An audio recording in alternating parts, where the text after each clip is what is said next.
Zeke Jones, another 4-3 loss. Seems to be a recurring theme in these duels, but I mean, really good duel tonight. I mean, a lot of close, hard-fought matches. Just your overall impressions tonight.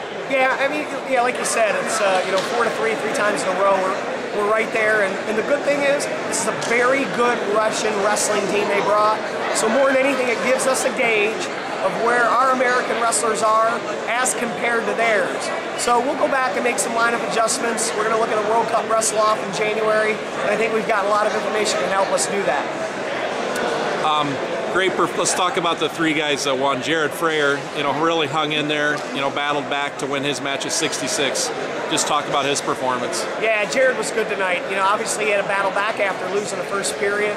And second and third period, man, he poured on the coals on that guy. And, Jared's really had a real successful, October, November, and, that's a good way to just keep it rolling. And 96, Andy Rovat, he, suffered an injury, but came back to win the match. Yeah, it's good. Andy lost that guy on Sunday, so he beat him this time. It's always nice when you can flip around a loss into a win. And so, I was glad to see him be able to do that. And then Scott Steele gets a win at heavyweight. I know their #1 heavyweight didn't wrestle, but Scott looked impressive. Hey, Scott's a college senior. Anytime you can beat a Russian national team member, that's a good start. Obviously, Scott, really showed a lot of poise, both in his leg attack and the ability to push that guy off the mat. And Coach Slade did a good job of helping him with that. 55, Sam Hazelwinkle came out, struggled early, and then came back strong and nearly pulled that match. I mean, great performance by him. Yeah, that's their best Russian wrestler right now. And I was glad to see that Sam, was able to shake off that first period mentally, and then really put it on that guy in the second and third period.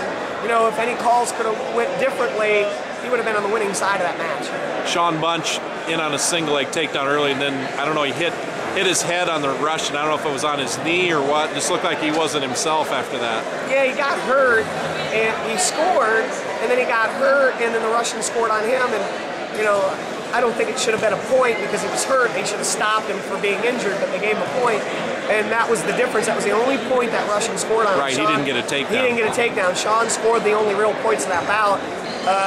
He was a little undersized too. That guy's 66 kilo wrestling on Sunday. No excuses, but I think in all, Sean, he can take some positives away from that. Jake Herbert, first time back on the mat. Just your impressions of his performance? Yeah, Jake's got work to do. That's the Russians going to be at the World Championship. So Jake's going to have to be able to beat that guy come World Championship time. But Jake's just getting back at it. You can tell he was a little rusty tonight, and we're going to get him in camp and work him hard. And Trent Paulson bumps up to 74 and another real tight match. Yeah, bumped up to 74 and wrestled that Russian tough. Really needed. Again, it's a reoccurring theme. He's in the lead with relative short time, 30, 45 seconds a minute, and wasn't able to stop that guy from scoring on him. He's got to be able to stop guys from scoring on him at the end of periods.